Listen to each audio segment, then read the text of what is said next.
Bonjour, je suis le docteur Lucie Bresson, chef de clinique en gynécologie obstétrique au CHRU de Lille. Je vais vous présenter la technique de colpohystérectomie élargie. Cette intervention a été décrite par M. Wertheim à la fin du XIXe siècle. Elle est proposée dans les stades chirurgicaux du cancer du col utérin. Elle peut s'appliquer dans d'autres indications, allant notamment de la chirurgie de l'endométriose pelvienne sévère à la chirurgie de réduction tumorale des cancers ovariens. Les voies d'abord sont multiples, la voie abdominale par laparotomie avec un temps vaginal, par célioscopie et même assistée par robot. Cette intervention comporte l'exérèse de l'utérus, des paramètres et du dôme vaginal et très souvent des annexes. On y associe également une lymphadénectomie. Elle impose de parfaitement maîtriser les rapports anatomiques des structures pelviennes.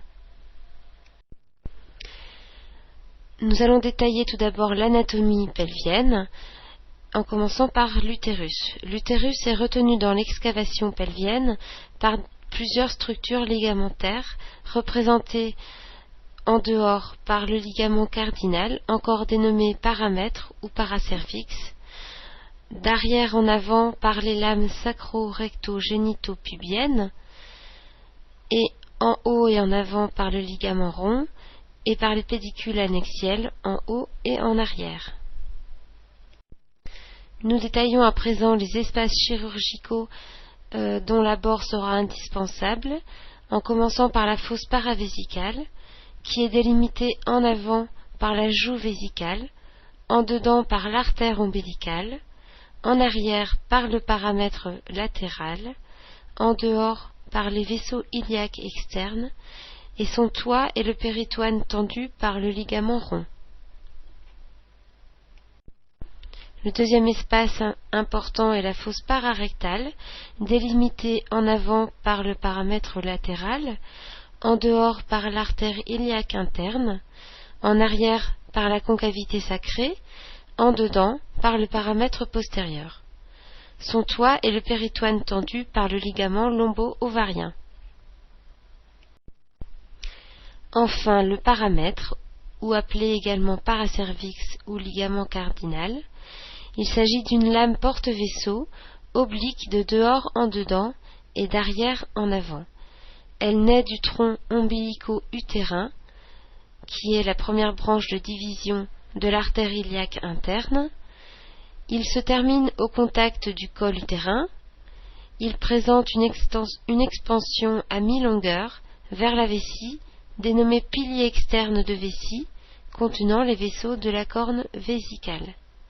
Il présente une expansion postérieure vers le rectum, dénommé ligament recto-utérin. Le bilan préopératoire d'une hystérectomie élargie est classique. Il comprend un bilan pré-anesthésique adapté à l'état clinique de la patiente, un examen clinique sous anesthésie générale ou staging, des explorations endoscopiques urinaires et rectales si la clinique l'impose, et une imagerie par résonance magnétique quand on souhaite avoir un bilan d'extension locorégionale de qualité. L'information préalable à la patiente est nécessaire en lui exposant notamment les complications post-opératoires les plus fréquentes, représentées par les fistules et sténoses, en particulier urétérales, les troubles fonctionnels urinaires à type de dysurie, de rétention aiguë d'urine, qui peuvent nécessiter l'apprentissage de l'auton-sondage, et digestifs. Les lymphœdèmes des membres inférieurs, les lymphocèles qui peuvent être symptomatiques, et le retentissement sexuel qui est multifactoriel par castration en cas d'annexectomie, par sclérose locale, par dénervation, par raccourcissement du vagin. L'anesthésie est générale, elle peut être associée à une anesthésie péridurale. Les anesthésistes prévoiront un protocole de la gestion post-opératoire de la douleur et une antibioprophylaxie péropératoire, classiquement céphazolline 2 grammes à l'induction en l'absence de contre-indication. La technique d'hystérectomie élargie a été décrite selon plusieurs classifications que nous allons détailler à présent. La première classification que j'expose est celle de Piver, Smith et Rutledge. Leur type 1 correspond à une hystérectomie extrafaciale, où le dôme vaginal est dégagé et le paramètre sectionné au ras du complexe vagin-utérus, sans décroisement de l'urtère par rapport à l'artère utérine. Vous voyez sur le schéma la première flèche correspondant au niveau de section du paramètre. Le type 2, décrit par Wertheim, comprend la dissection de l'urtère jusqu'à son entrée dans la vessie, permettant d'exposer une large portion de vagin. L'artère utérine est liée lors du décroisement urtère-artère utérine. Le type 3, le plus fréquemment réalisé, suivant l'explication de Meigs, consiste à lier le paramètre en dehors de l'urtère. Le type 4, décrit par Magara, où le paramètre est contrôlé au ras de la paroi pelvienne, correspond à l'hystérectomie distale. Le type 5 comprend une cystectomie partielle associée. Une seconde classification a été proposée par professeur Kerle, qui décrit des types A, B, C, D, le type B correspondant au type 3 de la classification précédente. Le type A correspond à l'hystérectomie extrafaciale, où le paracervix est sectionné à mi-distance et la résection vaginale est de moins de 1 cm. Le type B, la section du paracervix en regard de l'urtère, qui a été décroisée et refoulée. La résection des ligaments utérosacrés et vésico-utérins est partielle et on résèque au moins 1 cm de vagin à distance de la tumeur. Le type C correspond à l'hystérectomie distale, où le paracervix est sectionné au niveau de la paroi pelvienne. L'urtère est alors complètement mobilisé. Les cul-de-sac vaginaux sont emportés avec le paracolpos. Dans ce type C, on distingue deux types C1 et C2. Le type 1 correspond à l'hystérectomie distale avec préservation nerveuse du plexus hypogastrique inférieur. Le type D, enfin, qui correspond à une résection ultra-radicale.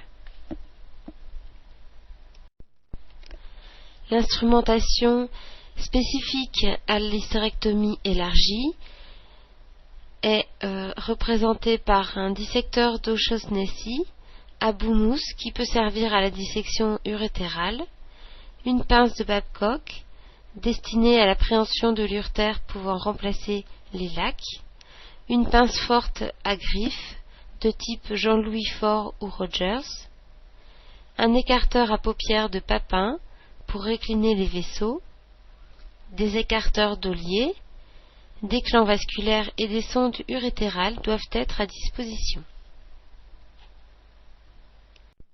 S'agissant de l'installation, le champ opératoire abdominal doit être large, sachant que l'extraction de la pièce peut être faite par voie vaginale, le périnée doit être préparé et accessible. Nous allons décrire l'hystérectomie élargie de type B ou 3. Le premier temps consiste en une inspection de la cavité péropératoire, validant l'indication opératoire, en commençant par l'étage sus-mésocolique, les coupoles diaphragmatiques, la capsule hépatique, le relief rétro-péritonéal en regard de l'axe lombo-aortique à la recherche d'adénopathie, et le pelvis. On réalise ensuite une cytologie péritonéale. On palpe attentivement les paramètres, les cloisons recto-vaginales et génito-vésicales pour vérifier l'extirpabilité de la tumeur. Le premier temps consiste en l'ouverture des espaces que nous avons décrits précédemment. On saisit le péritoine latéral. L'incision du péritoine est réalisée à l'aplomb des vaisseaux iliaques externes, depuis la fosse paracolique jusqu'au ligament rond de l'utérus qui est sectionné. L'urtère pelvien est ensuite recherché. Pour le trouver, on saisit l'annexe et on la tracte vers le dedans avec une pince atraumatique. L'urtère pelvien est alors retrouvé sur la face profonde du péritoine. Il n'est pas encore disséqué à ce stade de l'intervention. On ouvre ensuite la fosse pararectale. Son ouverture est facilitée par le repérage de la bifurcation artérielle iliaque. La dissection débute en dedans du relief de l'artère iliaque interne, qui est suivie jusqu'au plancher des muscles élévateurs de l'anus. On ouvre ensuite la fosse paravésicale. L'artère ombilicale est disséquée puis tractée vers le dedans par une pince atraumatique. L'espace paravésical est ouvert par simple traction divergente des pinces. Elle se poursuit jusqu'à la paroi pelvienne latéro-vésicale, jusqu'au plan des muscles élévateurs de l'anus.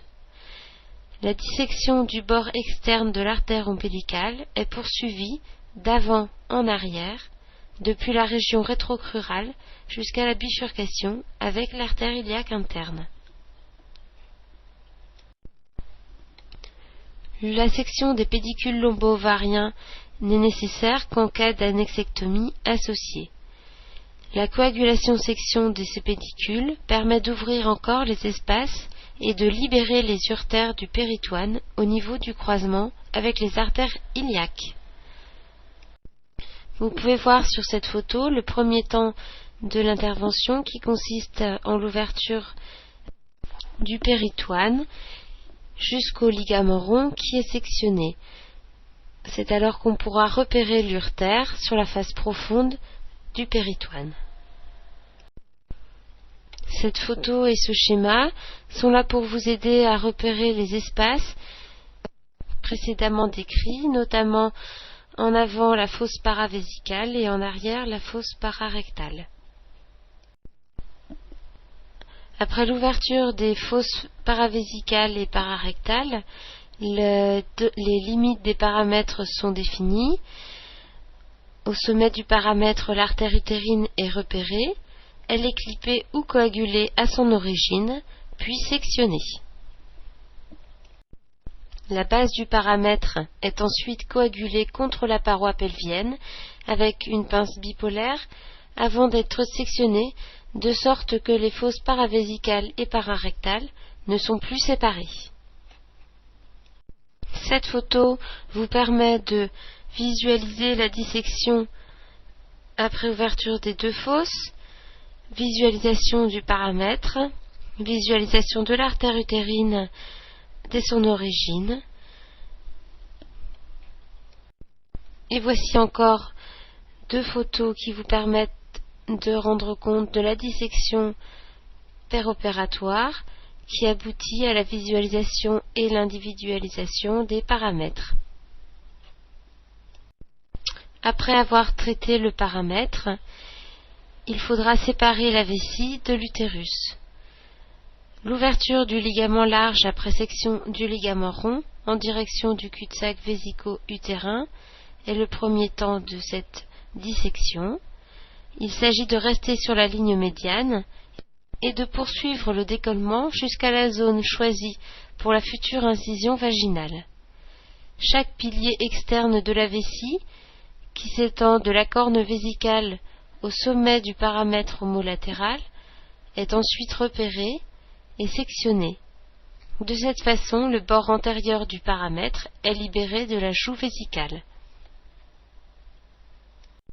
Vous voyez illustré sur les photos le décollement vésico-utérin et l'individualisation du pilier externe de vessie qui sera sectionné. Reprenons à présent les étapes permettant la libération de l'urtère, en commençant par l'urtère pelvien, qui est dégagé de ses attaches péritonéales. Il est tracté vers le dehors, puis libéré du péritoine de la fossette ovarienne. On peut alors sectionner le tissu adjacent à l'artère utérine, à l'aplomb de l'urtère, pour permettre la dissection et la section du paramètre. Vient ensuite l'urtère paramétriale. L'urtère est alors dans un premier temps dégagé vers le dehors, d'arrière en avant, jusqu'au décroisement avec l'artère utérine. Dans un second temps, il est libéré de ses attaches au paramètre. On peut alors sectionner le tissu adjacent à l'artère utérine, à l'aplomb de l'urtère, pour permettre la dissection et la section du paramètre. On aborde ensuite l'urtère juxtavésicale. L'urtère est disséquée jusqu'à son entrée dans la vessie. Le pilier interne de la vessie est repéré puis sectionné. La libération des urtères avant leur entrée dans la vessie permet d'individualiser complètement le paramètre et le paravagin en avant.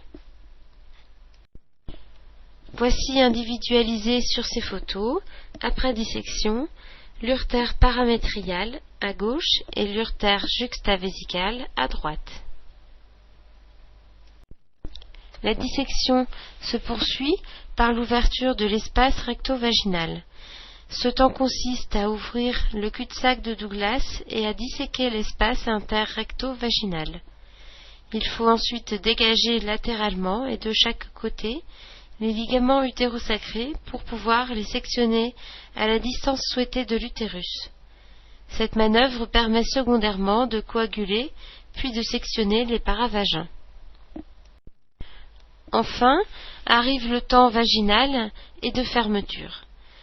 La colpotomie, tout d'abord. L'incision vaginale est pratiquée par voie haute ou par voie basse, à plus de 2 cm du col ou de la tumeur. Elle permet l'extraction monobloc de l'utérus et des paramètres. La pièce opératoire est adressée en anatomopathologie. Notamment, on vérifiera l'intégrité des tranches de section vaginale.